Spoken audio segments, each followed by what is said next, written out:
Panama City, AP, U.S. Secretary of Defense Pete Hegseth focused again on China's presence in the Western Hemisphere Wednesday, one day after calling the world power a threat to the Panama Canal. Speaking at a regional security conference, Hegseth said that China-based companies were controlling land and critical infrastructure in strategic sectors. China's military has too large of a presence in the Western Hemisphere, Hegseth said.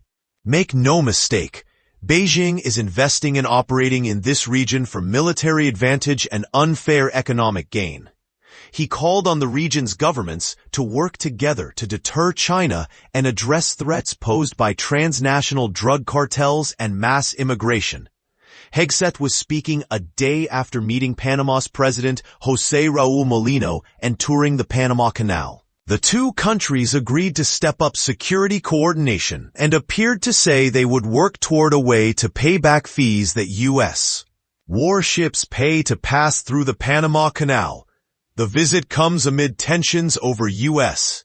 President Donald Trump's repeated assertions that the U.S. is being overcharged to use the Panama Canal and that China has influence over its operations, allegations that Panama has denied. Shortly after Hegseth and Mulino met, the Chinese embassy in Panama criticized the U.S. government in a statement on X, saying Washington had used blackmail to further its own interests, and that who Panama carries out business with is a sovereign decision of Panama, and something the U.S. doesn't have the right to interfere in. On Wednesday, Hegseth said, "I don't know anything about blackmail."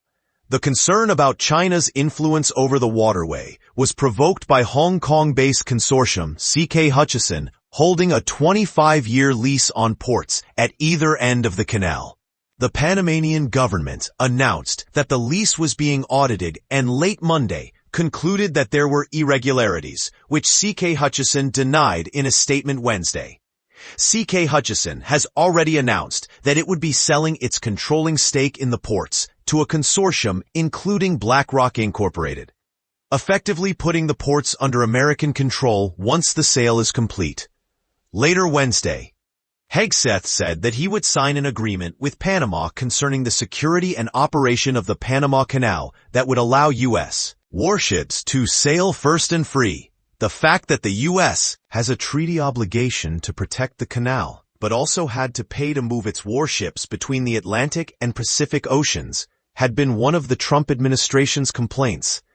Panama's Canal Affairs Minister, José Ramón Icaza, said the two governments would look for a mechanism to repay the fees from U.S. warships to use the canal. He said annually they had paid on average $5 million to $7 million. The canal generated about $2.4 billion for the government in the last fiscal year, he said.